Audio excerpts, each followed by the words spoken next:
A University of Idaho volleyball player says she and her teammates experienced almost daily abuse, harassment, and intimidation from their head coach. Whitney Ward from our sister station in Spokane sat down with Emma Patterson one-on-one. And the Boise native said the university isn't doing enough to protect her and her teammates. Take a look. Kind of immediately, you could tell something was off. Emma Patterson has been playing volleyball since the 3rd grade. She started her college career in Alaska, but jumped at the chance last year to transfer to the University of Idaho.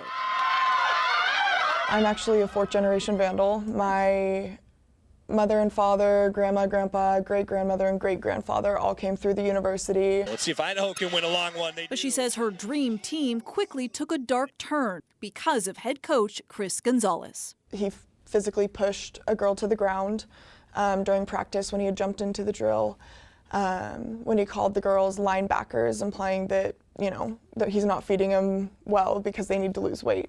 Last year, there was a African-American girl on the team, and he made kind of racial comments about that. Set. Then your side. Wow! She says the abuse was almost daily, some players being targeted more than others, and some incidents dating back to the 2022 season when Gonzalez was first hired.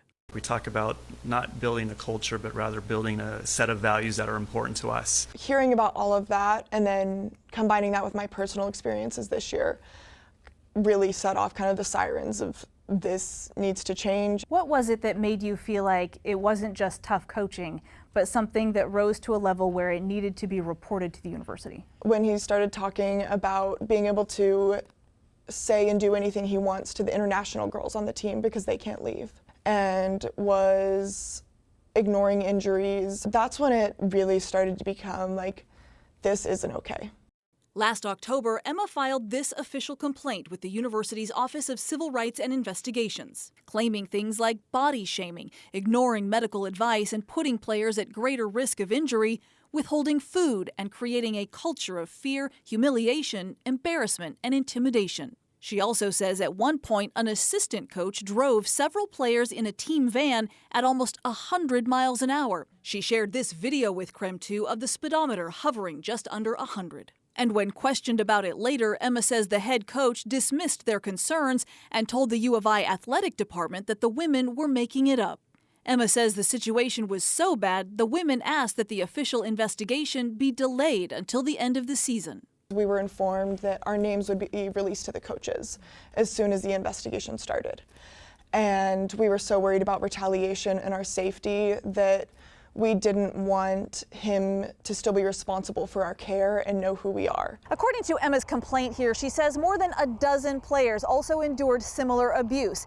And they often said that if they took those concerns directly to university officials to report it, they said they were often not taken seriously or sometimes outright dismissed. So I took those concerns to the top communications director here at the University of Idaho. When did the university first learn about these accusations against the volleyball coach? So my understanding is the first allegations came into athletics and for review in October. Then on the request of the complainants, anything further was delayed, and then the investigation began then in December. Does it concern the university that 13 young women have come forward and said that they have ongoing complaints? Anytime there's a concern brought to the university, that's taken very seriously. So I'm just going through this particular complaint from Emma. She addressed a number of things, including comments about looks, driving players to and from events at almost 100 miles an hour, retaliating if actions are reported. Are those particular things acceptable from coaching here at the University of Idaho? I can't speak about a particular investigation or specific complaints. But are those particular things? I can't speak about them. But in general, if anyone was doing that who was a staff member at the University of Idaho, do you think that those things are acceptable? I'm not going to answer that question. Emma received this notice from the university acknowledging her official complaint, saying if substantiated, the conduct could violate certain policies. It implemented a limited no-contact order for everyone involved, saying communications should be restricted only to those necessary for official team activities. It did not give an estimate for when the investigation could be complete.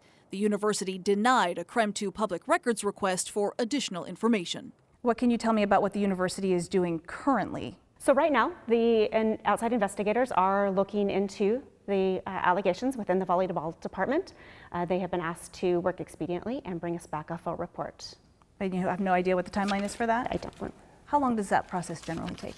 It depends on the specific investigation. Ballpark. It depends. Months? It Years? depends. It depends.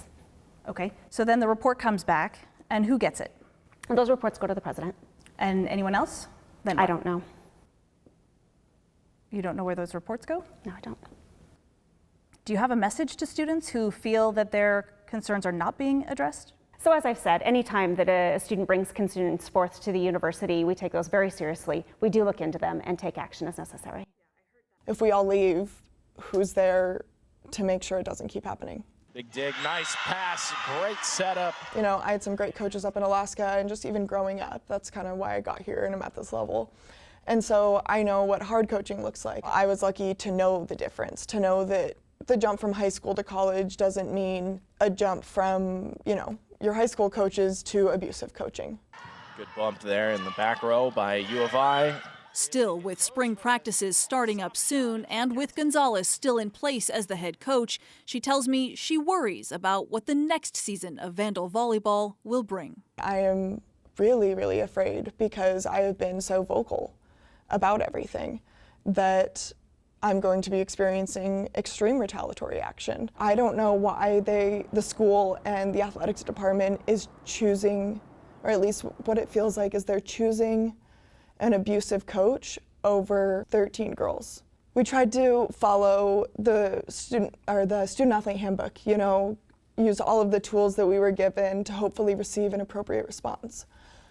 But every single turn, it feels like we've been brick-walled. So where do we go now, you know? Early last week, Emma told KTVB she and some teammates met with the athletic director and dean of students. She says they were told investigations take a while, and their scholarships, though, won't be affected if they choose just not to go to practice. Off-season practice did start on Thursday, and the Office of Civil Rights investigation told players they were allowed to opt out of those practices during the investigation.